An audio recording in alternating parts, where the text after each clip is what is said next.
What we got now? This basalt has been deuterically altered. Okay. D-E-U-T-E-R-I-C. That spells deuteric. D-E-U-T-E-R-I-C. Deuteric. Deuteric means that when this sill came out under the Altamira muds 15 million years ago, it kind of stewed in its own juice. In other words, there were fluids associated with the injection of this sill into the Altamira shale muds under about 100 feet of water. You're now under 100 feet of water if you went back 15 million years. And therefore the fluids which were associated with the emplacement of the sill would cause the sill to alter, and that is called deuteric alteration, facetiously stewing in its own juice. In other words, there's fluids associated with the injection process, and these fluids would cause the deterioration of the constituents of basalt, which you know would be pyroxene. Pyroxene shot. The feldspar, it's shot.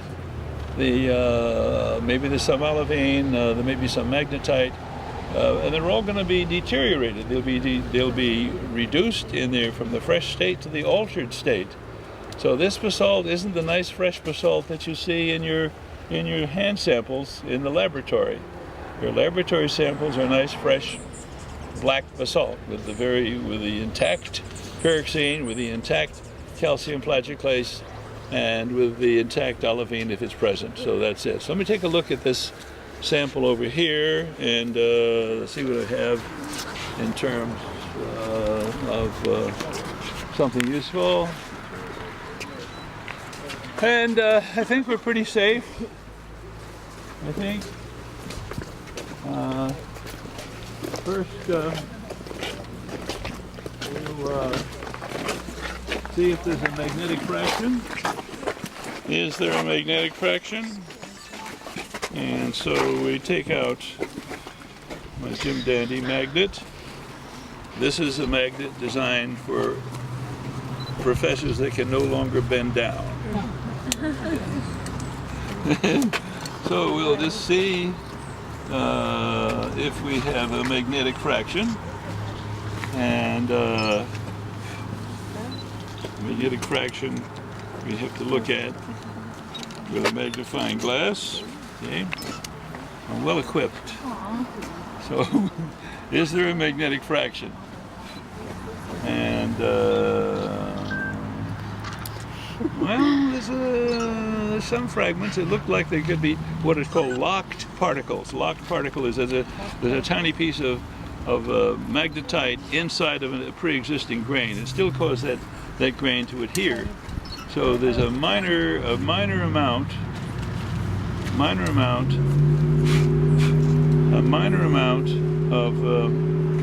magnetite, very tiny amount.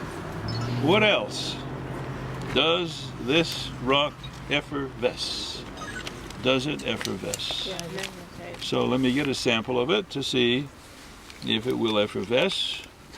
And I'll pick a hand sample of this and see if there's any effervescence. And so let's just see. All right. That's good enough. You see, it isn't a nice fresh sample.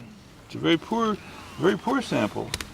So I want to see if it effervesces. Does it effervesce? No. Well, let's see. What do you think? What tests were made? Does it effervesce?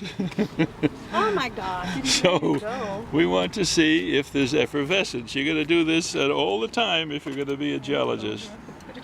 And now it doesn't effervesce according to the fact it's not going to be a wholesale effervescence, but I want to see if there's any effervescence along the crystal boundaries, which probably would not be visible, and nada.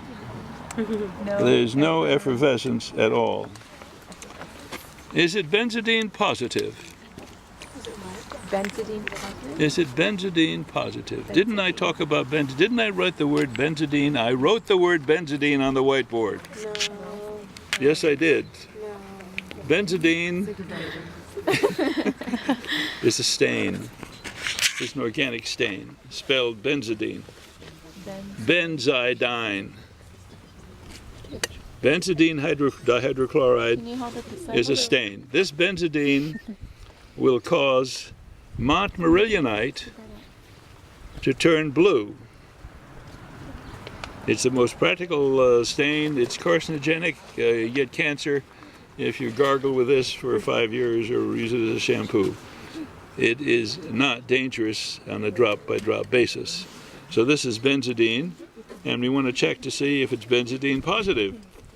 So we'll put a drop Damn it. on here, and we have to wait till it reacts. And it's going dark. It's going a bit dark, and let it react a bit more. And it's getting darker. It takes a bit of time for the benzidine stain to take hold, but this is getting a little bit, it's getting darker, right? Yeah. But it should get a little even darker and bluish. And so let's just see, it's getting darker and darker. And what we're showing here is that the what would be more prone to turn to clay. This is something you should write down. What mineral would be more prone to turn to clay? Look at that. See the stain? See that dark stain? It's bluish. Huh? They can't see back there. Behind you, please. Behind Thank you. What? They can't see the rocks. They want to see the rock. Well, I can climb up here for you. No. That is a good stain. See that stain? Gabby, did you get it? It's bluish. And the point I'm trying to make is that not everything's being stained uniformly. What is being stained here is the decomposed feldspar. Feldspar turns to clay. Shake it. Feldspar turns to clay.